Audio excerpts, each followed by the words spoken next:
एक बार एक व्यक्ति अपने काम से लौटकर घर आया और साथ में सब्जियां लाया और अपनी पत्नी को कहा कि आज मेरे लिए बढ़िया सब्जियां की सब्जी बनाना, क्योंकि आज मैंने बहुत काम किया है और मुझे बहुत ज्यादा भूख लगी है और मुझे कुछ बहुत अच्छा खाना है। उसकी पत्नी कमरे से बाहर आई और सब्जियां लिया और कहा कि बिल्कुल, आप हाथ पैर धोकर तैयार हो जाइए, मैं आपके लिए बहुत ही स्वादिष्ट सा खाना बनाती हूँ। वो व्यक्ति फ्रेश हो गया और टीवी देखने लगा और इंतजार करने लगा सब्जी के बनने का, ताकि वो उसे कहा सके। किचन से बहुत अच्छी खुशबू आ रही थी। वो व्यक्ति बस सोच रहा था कि जल्दी से खाना बन जाए ताकि मैं अपनी भूख को मिटा सकूं। लगभग 1 घंटे के बाद खाना बनकर तैयार हो गया। स्वादिष्ट सा भोजन। अब खाना लगने ही वाला था कि उस व्यक्ति ने अपनी पत्नी से पूछा कि खाने में नींबू है कि नहीं, क्योंकि मुझे सब्जियां की सब्जी में नींबू डालकर खाना है। लेकिन पत्नी ने कहा कि नींबू तो खत्म हो गए, आपसे कहा था लेकिन आप भूल गए। व्यक्ति ने अपनी पत्नी से कहा कि रुको रुको, अभी खाना मत लगाओ, क्योंकि नींबू के बिना खाने में बिल्कुल मजा नहीं आएगा। तो मैं अभी गया और अभी नींबू लेकर आया। वो व्यक्ति वापस से कप टी यह पहनकर तैयार हुआ और नींबू की पास वाली दुकान पर गया। जब वहां पर देखा तो नींबू नहीं थे। उसका दिमाग क्रोध से भर गया। उसने सोचा कि यार, उसके पास नींबू नहीं है, चलो थोड़ी आगे वाली दुकान पर जाता हूं, शायद वहां नींबू मिल जाएगा। करीबन आधे घंटे के बाद वो करीब के सब्जी मंडी में पहुंचा।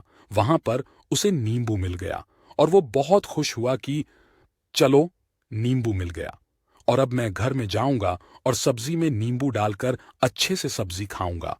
अब वह खुशी खुशी नींबू लेकर घर आया और अपनी पत्नी से कहा कि जल्दी से सब्जी गरम कर दो, रोटी गरम कर दो और नींबू काट, ताकि मैं अच्छे से खाना खा सकूं। अब थाली लगाई गई, सब्जी परोसी गई और नींबू रखी गई। उसकी पत्नी सामने ही बैठी थी और वो व्यक्ति थोड़ी देर के लिए कुछ सोच में पेड़िएच गया।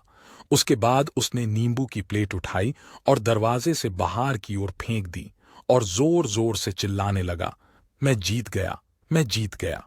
पत्नी ये देखकर घबरा गई कि कहीं ये पागल तो नहीं हो गए। इन्होंने सारे के सारे नींबू दरवाजे से बाहर की ओर क्यों फेंक दिया। उस पत्नी ने उस व्यक्ति पर चिल्लाया और कहा कि आप पागल हो गए हैं। अभी तो इतनी देर तक नींबू के बारे में पूछ रहे थे और अभी जब नींबू घर पर ले आए और खाने बैठ गए तो आपने इन नींबुओं को दरवाजे से बाहर फेंक दिया और अब चिल्ला रहे हो कि मैं जीत गया, मैं जीत गया। पत्नी पूछी, आप किस चीज में जीत गए, हुआ क्या? अब व्यक्ति खुशी खुशी बैठ गया और अपनी पत्नी से कहा, आप भी बैठो, इत्मीनान रखो, बताता हूं कि क्या हुआ।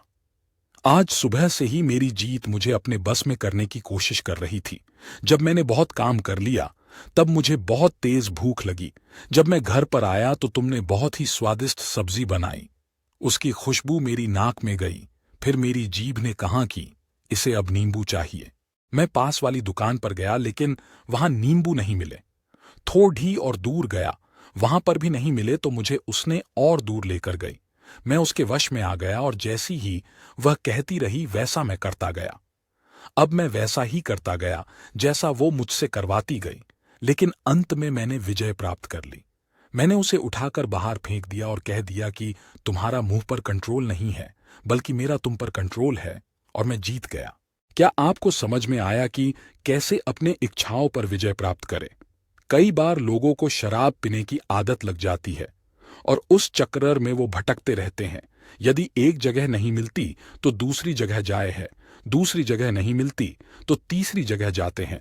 और अक्सर युवाओं के साथ ऐसा जरूर होता है कि वो शराब पीने के लिए बैठते हैं, सारी शराब खत्म हो जाती है।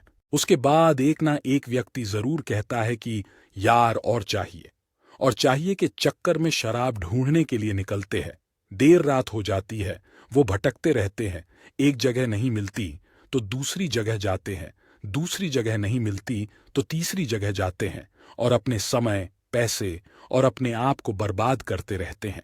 यदि आपने अपनी इंद्रियों पर विजय प्राप्त नहीं किया तो आप भी नींबू की खोज में सिर्फ भटकते ही रहेंगे और हमेशा परेशान रहेंगे।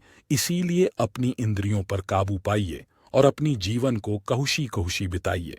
आशा करता हूँ कि इस स्टोरी के माध्यम से आपको कुछ ना कुछ सीख ज़रूर मिली होगी। अगर मिली हो तो अपने दोस्तों के साथ ज़्यादा से ज़्यादा शेयर ज़रूर करें and subscribe button click care.